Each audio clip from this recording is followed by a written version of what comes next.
మీకుండే ఎటువంటి గ్రహ బాధలైనా గృహ బాధలైనా శాశ్వత పరిష్కారం కోసం సంప్రదించండి శ్రీనివాస జ్యోతిషాలయ.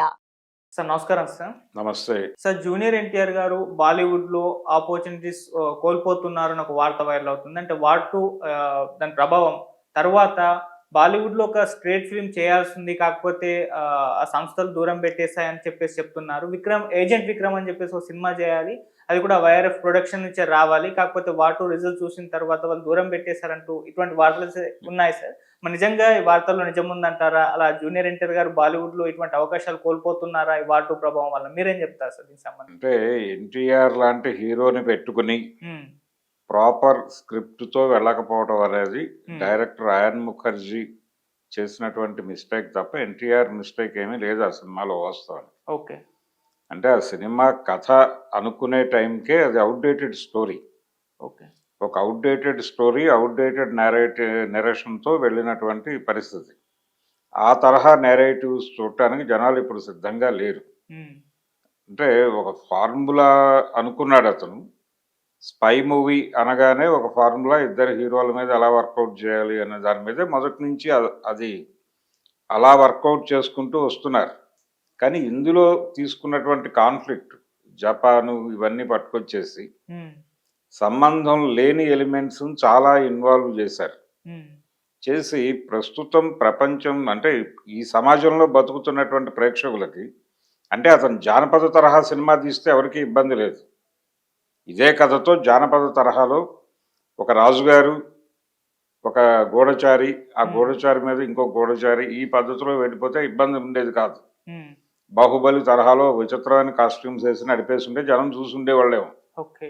కానీ ఇక్కడ ఈ సమాజంలో జరుగుతోంది, ఈ ప్రభుత్వాలు ఇవన్నీ కూడా ఇన్వాల్వ్ అయి ఉంటే దానిలో ఇంత దాన్ని ఇప్పుడే జరుగుతున్నటువంటి కథగా చెబుతూ నువ్వు ఒక 20-30 ఏళ్ల క్రితం నాటి విషయాలు మాట్లాడితే జనాలు ఎలా కనెక్ట్ అవుతారు?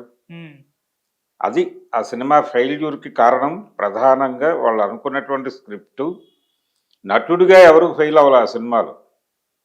ప్రతి ఒక్కరూ చాలా బాగా నటించారు. వాళ్ళకి ఇచ్చినటువంటి క్యారెక్టర్‌లని ఏ డోసేజ్‌లో తీసుకెళ్ళాలి ప్రేక్షకుల దగ్గరికి అనే విషయంలో ఈవెన్ కేఆర్ అద్వానీతో సహా కేవలం హీరోలు మాత్రమే కాదు, అందులో క్యారెక్టర్ రోల్స్ చేసిన వాళ్ళు కూడా చాలా బాగా పెర్ఫార్మ్ చేశారు. ఓకే. దానిలో అంటే నటుల వైపు నుంచి వంక పెట్టాల్సింది లేదు.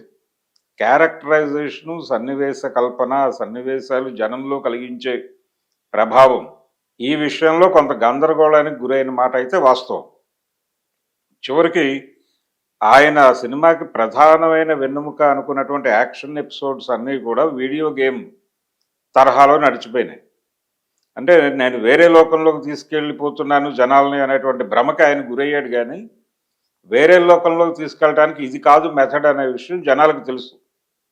అంటే అనేక హాలీవుడ్ సినిమాలకు రకరకాలుగా ఎక్స్పోజ్ అవుతున్నటువంటి ఆడియన్స్ ఈ సినిమాకి సంబంధించి ఏది ఏమిటి అని తెలుసుకోలేనంత అమాయకంగా లేరు. ఈ విషయం దర్శకుడికి, ఆ స్క్రిప్ట్ రైటర్లకి అర్థం కాలేదు. మనం ఏ సమాజాన్ని దృష్టిలో పెట్టుకుని సినిమా తీస్తున్నామో ఆ సమాజాన్ని ఏదో మేరకు కదిలించగలగాలి. నీ కథ నువ్వు చెప్తున్నటువంటి ఎలిమెంట్స్ వాళ్ళని కదిలించాలి, వాళ్ళకి నిజమా అనిపించాలి, ఆశ్చర్యం కలిగించాలి. ఆ కొత్త ఏరియాలో నువ్వు మాట్లాడగలిగితే, ఒక కొత్త పాయింట్ మాట్లాడగలిగితే ఆ సినిమా చూస్తారు. అక్కడ హీరోలను చూడట్లేదు ఇప్పుడెవరు. ఓకే.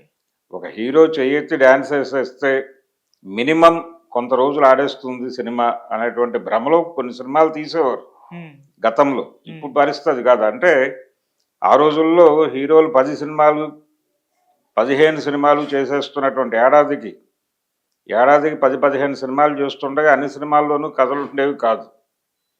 ఒకే కథతో 2-3 సినిమాలు కొట్టేసేవాళ్ళు. అది వేరే ప్రపంచం. కానీ ఇప్పుడు మీరు కాన్షియస్గా మార్కెట్ కోసం సినిమా తీస్తూ జనాల బుర్రల మీద గేమ్స్ ఆడితే ఎలాగా? అందుకని వార్ 2 రిజల్ట్కి ఎన్టీఆర్కి సంబంధం లేదు. ఓకే. నటుడిగా అతని కెపాసిటీ ఏమిటి అనేది అయితే ఆ సినిమాలో ప్రాపర్గా అతను ఆవిష్కరించుకున్నాడు. తన్ని తాను బాగానే ప్రొజెక్ట్ చేసుకోగలిగాడు, తన్ని తాను ప్రొటెక్ట్ చేసుకోగలిగాడు కూడా. అందుకని డెఫినెట్గా అతనికి ఛాన్సెస్ వస్తాయి. ఇప్పుడు RRR సినిమా ఉంది, ఆ సినిమాలో అతనికి ఒక ఇమేజ్ వచ్చింది. అవును. సెంటిమెంట్ పరంగా ఇక్కడ దీనికి ఒక సెంటిమెంట్‌ని కూడా కలగలిపి మాట్లాడుతున్నారు. ఓకే. ఆ సెంటిమెంట్ ఏంటంటే బాలీవుడ్ డైరెక్టర్లు తెలుగు హీరోలకు ఎప్పుడూ అచ్చి రాలేదు అవును. అనేది ఓ సెంటిమెంట్ నడుస్తోంది.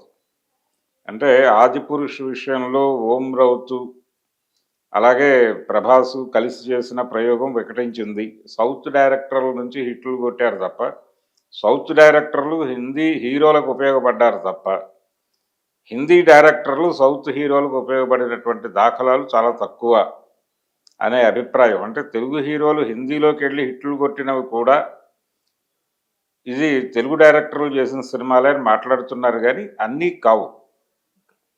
అన్నీ కావు. కొన్ని కొన్ని సినిమాలు వాళ్ళు చేసినవి కూడా హిట్లు ఉన్నాయి. హ్మ్. అయినప్పటికీ ఇప్పుడు నాగార్జున చేసిన సినిమాలు భాగ్యరాజ కథలు అక్కడికి తీసుకెళ్ళి చేసిన వాళ్ళు అందరూ సౌత్ డైరెక్టర్లే కాదు. అందరూ చేశారు.